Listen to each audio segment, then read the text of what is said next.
Operation जवळजवळ 2 वर्षापूर्वी झालं होतं. मी तर खरं म्हणजे थोडं घाबरले होते ऑपरेशन करायला, पण राहुल मोदींनी फार छान मला समजावून सांगितलं, त्याच्यानंतरचे फायदे काय आहेत ते सांगितलं, म्हणून मी करून घेतलं. पण आता सगळं छान. आता काही कॉम्प्लिकेशन आहेत का? नाही, काही नाही. 2 वर्ष होत आली. दुसऱ्यांना काय सजेस्ट कराल तुम्ही?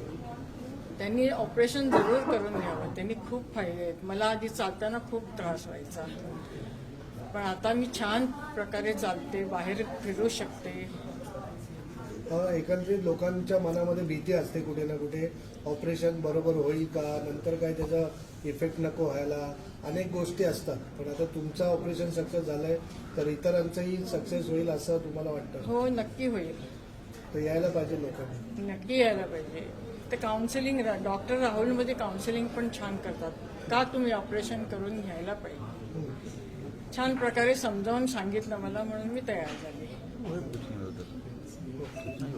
Thank you sir.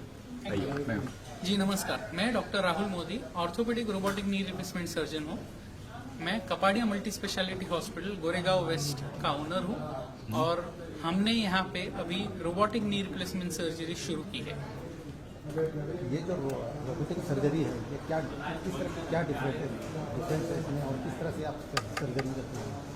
So robotic knee replacement surgery में रोबोट का हाथ है कि घुटने का जो पार्ट खराब हुआ है उसको हम टाइटेनियम के इम्प्लांट से चेंज करते हैं. रोबोटिक 2 चीज करता है, एक आपका पेन कम करता है, दूसरा सर्जरी में प्रिसिशन बढ़ाता है. इसके वजह से ऑपरेशन के बाद रिकवरी बहुत फास्ट होती है, नी अच्छे से बैलेंस हो सकता है, जिसके वजह से हम आगे जाके स्क्वाट भी कर सकते हैं और पालथी भी मार सकते हैं. सर रोबोटिक सर्जरी है तो ये ऑपरेशन थिएटर में क्या सर्जरी नॉर्मल सर्जरी होता है? कुछ लोग वहाँ पे डॉक्टर के साथ में कुछ टीम रहती है. ये रोबोटिक सर्जरी में कितनी टीम रहती है, कितने लोग यहाँ पे रहते हैं? सो रोबोटिक सर्जरी में भी ऑपरेशन सर्जन करता है, एक पार्ट ऑफ द ऑपरेशन है जो रोबोट करता है. सो सर्जन का होना महत्व इतना ही ज्यादा, इनफैक्ट ज्यादा है रोबोटिक नी रिप्लेसमेंट सर्जरी में. हमारे साथ हमारे एक असिस्टेंट डॉक्टर कभी कभी रहते हैं, साथ में 2 जन और सर्जरी में हमको मदद करते हैं, और ऑपरेशन थिएटर में उसके आसपास 3 और जन रहते हैं. एक भूल के डॉक्टर मतलब एनेस्थीसिया के डॉक्टर रहते हैं. सो कुल मिला के 8 से 9 जन ऑपरेशन के टाइम पे आपके साथ ऑपरेशन थिएटर में रहेंगे. और ये कितना खर्चा आता है और क्या बेनिफिट पर को मिल जाता है? पर knee. Common so robotic knee replacement से का सर्जरी का कॉस्ट सिर्फ 10% ज्यादा है नॉर्मल नी रिप्लेसमेंट सर्जरी से. सो रोबोटिक और नॉर्मल में बहुत ज्यादा फर्क नहीं है, जबकि एडवांटेज बहुत ज्यादा है. सो वो 10% कॉस्ट डिफरेंस के वजह से आपकी घुटने की लाइफ और आपका पेन दोनों में ही फर्क पड़ जाएगा. एज बार क्या होती है, एज कब तक कर सकते हैं? एज होती है ना एक एज. सो नी रिप्लेसमेंट सर्जरीज की कोई एज ग्रुप या एज लिमिट नहीं है. हमारे जो सबसे ओल्डेस्ट पेशेंट है वो 87 ईयर्स के थे जब हमने उनका नी रिप्लेसमेंट किया था. नी रिप्लेसमेंट के लिए यंग एज मायने रखता है, क्योंकि हम अगर पेशेंट बहुत यंग है तो हम कोशिश करेंगे कि नी रिप्लेसमेंट ना करके नी प्रिजर्वेशन सर्जरीज करें. बट ओल्ड ये पेशेंट जो सर्जरी नी रिप्लेसमेंट का जो सर्जरी लगता है वो यूजुअली 60 के बाद किया जाता है. कुछ पेशेंट्स हैं जिनको 50-55 में भी करना पड़ता है. उनके लिए हमारे पास दूसरे ऑप्शंस भी है, जैसे पार्शियल नी रिप्लेसमेंट हो गया, अलाइनमेंट करेक्शन हो गया. तो आपके डॉक्टर से या हमसे संपर्क करके आपके लिए बेस्ट ऑप्शन क्या है वो जानिए, और अगर वो सर्जिकल ऑप्शन है तो हमें ज़रूर संपर्क कीजिए.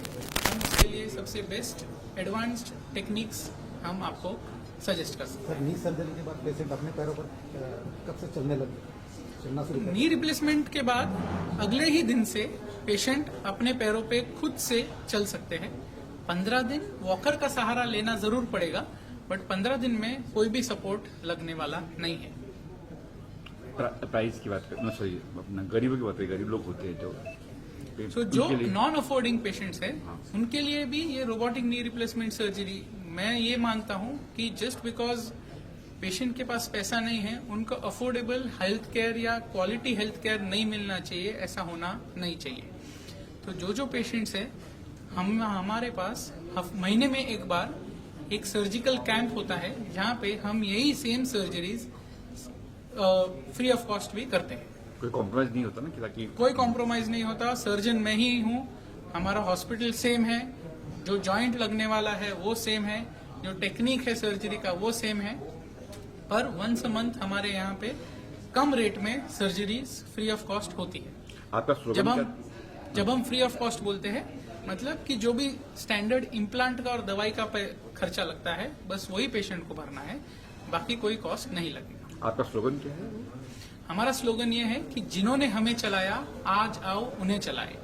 सो जो बच्चे लोग उनके माँ बाप के लिए ये देख रहे हैं, उन्होंने जब आप छोटे थे आपको चलाने का, उन्होंने आपको चलाया था, चलना सिखाया था, आज आपके पास वो चांस है कि जब वो नहीं चल पा रहे तो आप उनको ये नई जिंदगी दे, नए घुटने दे और नई चलने की उम्मीद दे।